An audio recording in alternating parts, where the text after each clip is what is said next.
खरं म्हणजे आजचा हा महाराष्ट्रातला ऐतिहासिक दिवस आहे आणि ऐतिहासिक विजय देखील आहे। आतापर्यंतच्या अनेक वर्षांच्या निवडणुका आपण पाहिल्या, परंतु ही निवडणूक लोकांच्या हातात घेतली अशा प्रकारची निवडणूक होती। म्हणजे लँडस्लाइडिंग जो काही विक्ट्री आपण म्हणतो ऐतिहासिक, म्हणजे याला काय शब्द वापरायचे मला कळत नाही, परंतु लोकांनी मतांचा प्रेमाचा वर्षाव महायुतीवर केला। कारण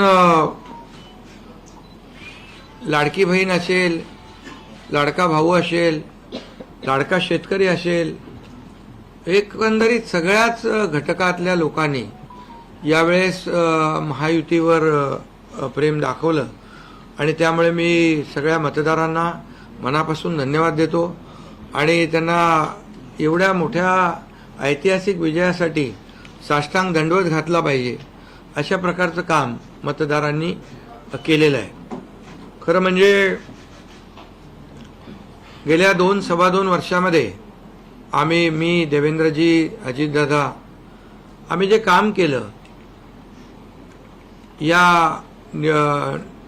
राज्यामध्ये की शिवसेना, भाजपा, राष्ट्रवादी, RP, आमचे आठवले साहेब इकडे आहेत आणि आमचे इतर घटक मित्रपक्ष, आणि जे निर्णय आम्ही घेतले ते निर्णय आतापर्यंतच्या इतिहासामध्ये न भूतो न भविष्यते असे होते। म्हणजे एकीकडे विकास केला आम्ही, डेव्हलपमेंट, म्हणजे जे 2.5 वर्षात महाविकास आघाडी सरकारने जी काही कामं बंद पाडली होती, स्पीड ब्रेकर टाकले होते, सगळी कामं थांबवली होती।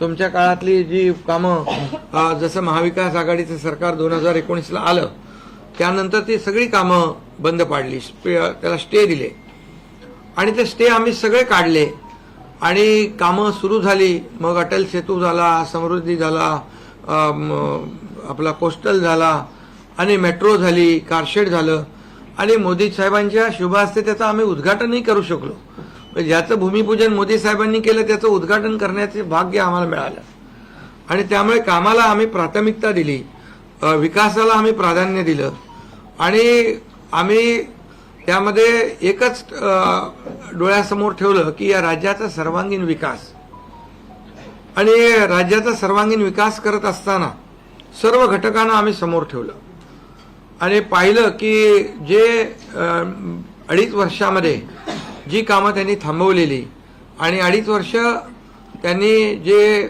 सगळं बंद पाडलं होतं ते किती वेगाने आम्ही सुरू करू शकलो याचं समाधान आणि आनंद आम्हाला आहे। कारण त्याचे तुम्ही ते फळं पाहत आहे, सगळी लोकांना आपण मेट्रो दिली, समृद्धी दिलं, अटल सेतू दिला, कोस्टल दिलं, लोक तो वापरू लागले आणि त्याचबरोबर दुसरीकडे कल्याणकारी योजना आम्ही केल्या। कल्याणकारी योजनेमध्ये लाडकी बहीण, मुख्यमंत्री लाडकी बहीण योजना, त्यानंतर मग लाडका भाऊ केला आम्ही, युवा प्रशिक्षण योजना केली, 3 गॅस सिलेंडर दिले, त्यानंतर वयोश्री योजना केली, शेतकऱ्यांची आम्ही योजना केली, शेतकऱ्यांना वीज बिल माफ केलं, शेतकऱ्यांचं जे किती 7.5 HP 3, 5, 7.5 हां 3, 5, 7.5 आणि त्या पंपाचं वीज बिल माफ केलं। शेतकऱ्यांना आम्ही 2.5 वर्षामध्ये, 2.25 वर्षामध्ये आतापर्यंतच्या इतिहासामध्ये जेवढा मोबदला दिला नव्हता, 15,000 कोटी रुपये तो दिला। त्यांच्या योजनांसाठी 45,000 कोटी रुपये। म्हणजे एकंदरीत कल्याणकारी, मी डिटेलमध्ये जात नाही त्याच्यामध्ये, पण एकीकडे विकास आणि दुसरीकडे कल्याणकारी योजना याची आम्ही सांगड घालण्याचा प्रयत्न केला आणि नेमकं यामध्ये आमचा उद्देश एवढाच होता की या राज्याला पुढे न्यायचं, या राज्याचा सर्वांगीण विकास करायचा, या राज्यातल्या प्रत्येक घटकाला काही ना काही राज्य सरकारच्या माध्यमातून आधार मिळाला पाहिजे आणि मग आम्ही सर्वसामान्यांचं सरकार म्हणायचो। मग सर्वसामान्यांचं सरकार म्हणताना सर्वसामान्याला काय मिळालं याचा विचार आम्ही केला आणि मला अभिमानाने या ठिकाणी सांगायचं आहे की मोदी साहेबांनी, केंद्र सरकारने देखील आमच्या पाठीमागे उभे राहिले ताकदीने की जे आमचे प्रस्ताव जे आहेत ते त्यांनी मान्य केले आणि मोठ्या प्रमाणावर गेल्या 10 वर्षामध्ये जे केंद्राने देखील या राज्याला 10 वर्ष तर जाऊ द्या, पण 2-2.5 वर्षामध्ये देखील आम्हाला लाखो कोटी रुपयांचं सहकार्य केलं. त्यामुळे एक डबल इंजिनचं सरकार देखील या राज्यामध्ये, वेगवान सरकार, गतिमान सरकार, निर्णय घ्यायला धडाधड निर्णय घेतले आम्ही. त्यामुळे 2.5 वर्षात सिंचन प्रकल्प 4 त्यांनी केले महाविकास आघाडीने, आम्ही होतो तिकडे. आणि आता आमच्या वेळेस सुप्रमा 124 सुप्रमा दिल्या. म्हणजे एक फक्त उदाहरण की अशा प्रकारचं काम आम्ही केल्यामुळे या राज्यातल्या जनतेने, सर्वसामान्य माणूस आम्ही केंद्रबिंदू मानला. म्हणजे त्याच्यामध्ये महिला आहेत, गरीब आहे, युवक आहे, शेतकरी आहे, यांना आम्ही केंद्रबिंदू मानून काम केलं आणि त्यांच्यासाठी आम्ही योजना केल्या. काय आमच्यावर आरोपही झाले, एका रेवड्या बाटण्या काय काय काय म्हणजे तुम्ही हे वाटप सुरू केलंय, बहिणींना विकत घेताय का, काही लाच देताय का, या सगळ्या गोष्टीला आम्ही सामोरं गेलो. कोर्टामध्ये काही लोक गेले ही योजना बंद करण्यासाठी. आणि म्हणून लाडकी बहीण योजना जी आहे, त्याचबरोबर शासन आपल्या दारी, आम्ही याच्यापूर्वी शासन आपल्या दारी आम्ही केलं. डायरेक्ट तेव्हाही योजना होत्या, पूर्वी लाभही होते, सगळं होतं, परंतु लोक कंटाळून ते योजनांचा लाभ घेण्यापासून वंचित राहत होते. आम्ही 5 कोटी लोकांना त्याचा लाभ दिला, शासन आपल्या दारी. आणि आपल्या लाडकी बहीण योजना, यामुळे एकंदरीत लोकांनी विश्वास ठेवला की हे देणारं सरकार आहे, हे फक्त बोलणारं सरकार नाही आहे. आणि म्हणून देणारं सरकार आहे याच्यावर विश्वास ठेवला आणि कल्याणकारी योजना ज्या केल्या आम्ही फक्त बोललो नाही, तर 5 इन्स्टॉलमेंट लाडक्या बहिणींच्या खात्यात टाकले सुद्धा. आणि आम्ही तर आम्हाला माहित होतं हे विरोधक सावत्र भाऊ आमच्या या नोव्हेंबरच्या पैशामध्ये अडकाटी आणतील, म्हणून आम्ही ऑक्टोबरमध्येच आचारसंहिता लागायच्या अगोदर नोव्हेंबरचे पण पैसे दिले. कारण शेवटी आम्ही देण्याची नियत आमची आहे, नियत साफ आहे. कारण आम्ही फक्त कागदावर योजना ठेवायच्यासाठी केलं नाही. आणि त्यामुळे एकंदरीत या राज्यामध्ये सर्वसामान्यांचं सरकार सर्वसामान्यांसाठी काहीतरी करतंय ही भावना प्रत्येकाच्या मनामध्ये निर्माण झाली. आणि आम्ही म्हणालो common man common man common man. आता कॉमन मॅनने आम्ही ठरवलंय की त्यांच्या जीवनामध्ये काही बदल घडवून चांगले दिवस आणून त्याला सुपरमॅन करायचं. पण त्यांनी आम्हाला या निवडणुकीत सुपरमॅनसारखं काम करून दाखवलं आणि एवढं भरभरून त्यांनी आशीर्वाद दिले की लोकांनी एवढंच आहे की यामध्ये बऱ्याचशा गोष्टी स्पष्ट झाल्या. लोकांनी कल्याणाचं आणि विकासाचं राजकारण स्वीकारलं. लोकांनी सुडाचं, आरोपाचं, द्वेषाचं राजकारण झिडकारलं. आणि म्हणून 2 निवडणुका ज्या लोकसभेमध्ये पण आणि लोकसभेत फेक नॅरेटिव्ह वगैरे सगळं केलं, काय काय केलं, संविधान बदलणार वगैरे, सगळ्या जातीमध्ये भीती निर्माण केली, प्रत्येकाला घाबरवलं. तरी सुद्धा एवढं होऊन पण प्रधानमंत्रीपदी मोदी साहेबच बसले. आता ते म्हणाले जनतेच्या दरबारात जाऊ, आम्ही जनतेच्या दरबारात जाऊ, लोकसभेच्या वेळेस पण गेले. पण शेवटी एवढं करून, एवढे सगळं खोटं नाटं सांगून, लोकांना घाबरवून पण प्रधानमंत्रीपदी शेवटी मोदी साहेब बसले. आणि आताही म्हणाले आम्ही जनतेच्या दरबारात जाऊ. आता जनतेने त्यांना जो काय मॅन्डेट द्यायचा तो दिलेला आहे. आणि त्यामुळे जनतेने पूर्णपणे विकासाला आणि कल्याणकारी योजनांना स्वीकारलेला आहे. यामध्ये लोक रोज आमचं सरकार स्थापन झाल्यापासून रोज सरकार पडणार, सरकार पडणार, सरकार पडणार, रोज आम्हाला 3-4च शब्द ठेवले होते त्यांनी. ते शब्द तुम्हाला माहित आहे, मी ते परत त्याचा उच्चार करू इच्छित नाही. पण 4था शब्द होता का? नाही. पण आम्ही त्याला आरोपाने उत्तर नाही दिलं. आम्ही कामातून उत्तर दिलं त्याला. आणि कामातून उत्तर दिलं आणि ते काम लोकांना भावलं की बाबा हे काम करणारे लोक आहेत आणि काम सर्वसामान्य लोक आहेत.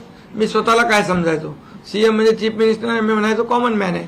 आता कॉमन मॅनमध्ये मी जायचो. आता आमचे दोन्ही उपमुख्यमंत्री दोन्ही आम्ही 24/7 काम करत होतो. आणि याच्यामुळे घरी बसून सरकार चालवता येत नाही, फेसबुकवरून सरकार चालवता येत नाही, हे स्पष्ट झालेलं आहे. आणि म्हणून आम्ही लोकांच्या, बाळासाहेब सांगायचे कार्यकर्ता घरात नाही, लोकांच्या दारात शोभून दिसतो. शासन आपल्या दारी आम्ही घेऊन गेलो, शासन आपल्या दारी घेऊन गेलो. आणि म्हणूनच आज बाळासाहेबांच्या विचारांनी आम्ही सरकार स्थापन केलं 2019ला मोदी साहेबांच्या आशीर्वादाने. आणि 2019ला जे सरकार स्थापन व्हायला पाहिजे होतं ते सरकार स्थापन झालं नाही.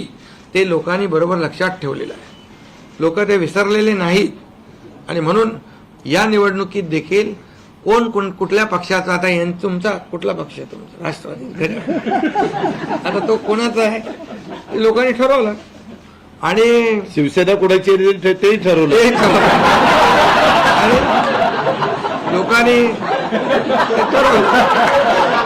त्यामुळे आता बऱ्याचशा गोष्टी त्या स्पष्ट झालेल्या आहेत, बऱ्याचशा गोष्टी स्पष्ट झाल्या. आणि मला समाधान आहे की 2019ला 56 जागा आल्या होत्या आणि त्या 56 मला वाटतं आताही 56 जागा आल्या, अजून चालू आहे. पण एकंदरीत आताच्या पर्यंत म्हणजे विकासाला लोकांनी महत्त्व दिलं. मोदीजींनी आता अमित भाई असतील, नड्डाजी आहेत, तिथं पियुषजी आहेत, केंद्रीय मंत्री आपले भूपेंद्रजी आहेत, राजनाथ सिंगजी, बऱ्याच सगळ्या लोकांनी, आठवले साहेब तर आपल्या सोबतच आहेत, आठवले साहेब सोबत 100%. तर एकंदरीत आपण सगळ्यांनी या निवडणुकीमध्ये एकत्र येऊन काम केलं. आता एकत्र येऊन काम केलं, आता त्याच्यामध्ये काही लोकांनी म्हणा त्याचा अर्थ वेगवेगळा काढला. मोदी साहेब म्हणाले एकत्र या, विकासासाठी एकत्र या.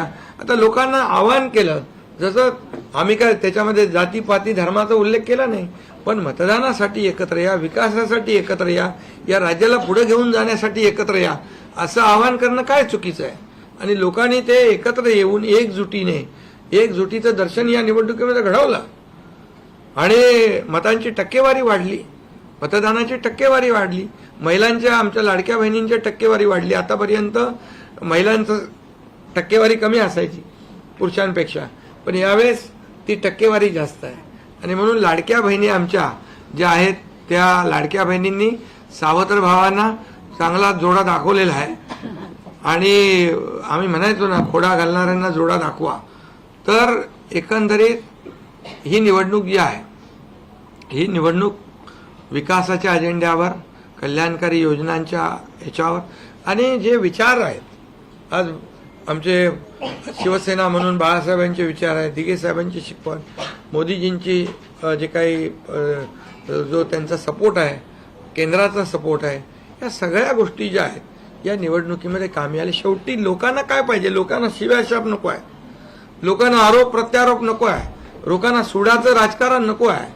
लोकांना हवंय डेव्हलपमेंट हवं आहे आणि विकास, विकास आणि विकास यावर आम्ही भर दिला. आणि आज त्यामध्ये किती आरोप केले, खोटे बोला, आपण रेटून बोला. आता अजितदादा मगाशी म्हणाले की तुम्ही पण काय काय ते बातम्या अशा, सकाळी तर अशा बातम्या चालल्या होत्या की बोला आमचा काय कार्यक्रम होतो का काय, आमचा करेक्ट कार्यक्रम तर याच्यामध्ये खूप चांगलं निर्णय झाला, चांगला एक आपला ऐतिहासिक विजय झालेला आहे. आणि त्यामुळे खऱ्या अर्थाने आमची जबाबदारी वाढलेली आहे. आता या सगळ्या ज्या काही जे घेतलेले आम्ही निर्णय आहेत, हे आमचा एकही निर्णय कागदावर राहिलेला नाही. मी त्या सगळ्या निर्णयात जाऊ इच्छित नाही, पण एकही निर्णय आम्ही कागदावर ठेवला नाही. कुठली योजना आहे ती कार्यान्वित केली आम्ही. आणि त्यामुळे जो लोकांचा विश्वास, शेवटी यापूर्वी देखील आपण पाहिलं की काँग्रेस सरकार ज्या ठिकाणी असतील त्यांनी किंवा महाविकास आघाडी ज्यांनी काही निर्णय घेतले, काही आश्वासनं दिली, ती पाळली नाहीत. आश्वासनं दिली, नंतर कर्नाटकमधलंच आश्वासन घ्या, हिमाचलमधलं घ्या, आपल्या राजस्थानमधलं घ्या पूर्वीचं, की त्यामध्ये आश्वासन दिल्यानंतर निवडून आल्यानंतर केंद्राकडे पैसे मागायला लागले. आमच्याकडे पैसे नाही, हमारे पास पैसे नाही. असं आम्ही केलं नाही.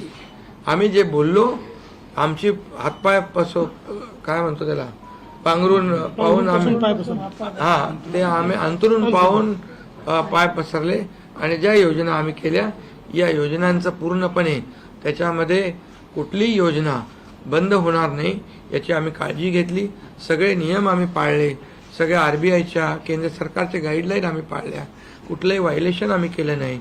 आर्थिक दृष्टिकोनातून जे जे काही आम्ही नियोजन करायचं ते केलं आणि त्यामुळे त्यांना लोकांनी खोटं ठरवलं. ते आम्हाला म्हणाले तुम्ही लाडकी बहीण योजना देताय, पैसे कुठून आणणार, पैसे कुठून आहे, हे फसवं आहे. आणि त्यांनीच आमची योजना चोरून नंतर त्यांच्या वचननाम्यामध्ये टाकली. मग तुम्ही कुठून आणणार? म्हणजे लोकांना कळलं की हे फक्त बोलतायत, करणार नाहीत आणि विश्वासाचा भाग आहे. आम्ही 2-2.5 वर्षामध्ये जे केलं ते लोकांसमोर आहे. आम्ही कुठलंही काही याच्यामध्ये लपवाछपवी केली नाही. जे आहे ते स्पष्टपणे आम्ही मांडलं लोकांच्या समोर. लोकांच्या दरबारामध्ये आम्ही गेलो आणि लोकांना काम आवडतं, लोकांना विकास पाहिजे, लोकांना कल्याणकारी योजना पाहिजेत, ते आम्ही देण्याचा प्रयत्न केला आणि विकासाकडे या राज्याला नेण्याचा आम्ही प्रयत्न केला. यामध्ये केंद्राचा आम्हाला खूप मोठ्या प्रमाणावर सपोर्ट मिळाला. 10 वर्षामध्ये मी तो आकडा अगोदर पण मी सांगितला होता. मनमोहन सिंग प्रधानमंत्री होते, 10 वर्षात राज्याला त्यांनी 2 लाख कोटी दिले. पण यावेळेस 10 वर्षामध्ये मोदीजींनी 10 लाख कोटी दिले. म्हणजे आताचं नवीन उदाहरण तर 76,000 कोटी वाढवण बंदर आहे, दिघी बंदर आहे. अशी म्हणजे डेव्हलपमेंटसाठी जे आहे, मग ते एअर कनेक्टिव्हिटी असेल, water connectivity, rail connectivity, road connectivity असेल, अनेक प्रकल्पांना जे काही पाण्याची योजना असतील आमच्या, त्या सगळ्याला खूप मोठ्या प्रमाणावर सपोर्ट केला आणि त्यामुळे आम्ही या राज्याला विकासाकडे घेऊन जाऊ शकलो आणि लोकांना कल्याणकारी योजना आम्ही देऊ शकलो. आणि लोकांना आम्ही याच्यामध्ये मतं नाही, आम्ही लोकांची मनं जिंकलेली आहे. आज लोकांना शेवटी काय विश्वास महत्वाचा आहे. विश्वासावर सगळ्या गोष्टी चालतात. तुम्ही काही सांगा आणि नंतर त्या हात वरती करा, अशा प्रकारचं काम आमच्याकडून झालं नाही. आणि त्यामुळे आम्ही काम करणारे लोक आहोत, कार्यकर्ते आहोत आणि म्हणून आम्ही 24/7 काम केलं. जेव्हा जेव्हा शेतकरी अडचणीत आला तेव्हा तेव्हा त्याच्या मागे आम्ही उभं राहिलो, त्याला वाऱ्यावर आम्ही सोडलं नाही. आणि त्यामुळे जो जो सर्वसामान्य घटक जेव्हा जेव्हा अडचणीत आला त्याच्या मागे आम्ही उभं राहण्याचं काम केलं. त्यामुळे एक प्रकारचं हे सरकार जे आहे, एक पाठीराखा सरकार, एक सरकार जे आहे हे सर्वसामान्याला न्याय देणारं सरकार आहे. जनतेच्या पाठीमागे ताकदीने उभं राहणार सरकार आहे. जसं आमच्या मागे केंद्र सरकार ताकदीने उभं राहिलं तसं आम्ही जनतेच्या मागे उभे राहिलो. आणि म्हणूनच आम्हाला हा असा प्रचंड दैदिप्यमान हा विजय मिळालेला आहे. आणि आम्ही या विजयाचं श्रेय जे आहे आमच्या मतदारांना देतो, जनतेला देतो. जे आमचे महायुतीचे सर्व कार्यकर्ते आहेत त्यांनी मेहनत घेतली आहे त्या सगळ्यांना देतो. आणि म्हणूनच यापुढे जे काही काम आहे या जनतेच्या हितासाठी करणं एवढंच आमची जबाबदारी आहे. त्यामुळे पुन्हा एकदा मी आपल्या सगळ्या पत्रकारांना मनापासून धन्यवाद देतो, आपलेही आभार मानतो. आणि आता इथून पुढे तुम्ही खऱ्या चांगल्या बातम्या दिल्या तर तुमचा TRP वाढत जाईल. आमचे प्रकल्प जे आम्ही सुरू केलेत त्याच्या बातम्या द्या, लोकांच्या फायद्याचे जे प्रकल्प आहेत त्याच्या बातम्या द्या. देवेंद्र जी, वाचाळवीरांच्या बातम्या देऊ नका. देवेंद्र जी, एक सवाल ये है कि महाराष्ट्र में पिछले कुछ समय से जाति जाति में लगातार एक दंगा फैलाने की कोशिश हो रही थी. क्या स्थिर सरकार को लेकर कि मैंडेट है क्या? दूसरा, वोट जिहाद शब्द आपने इस्तेमाल किया था,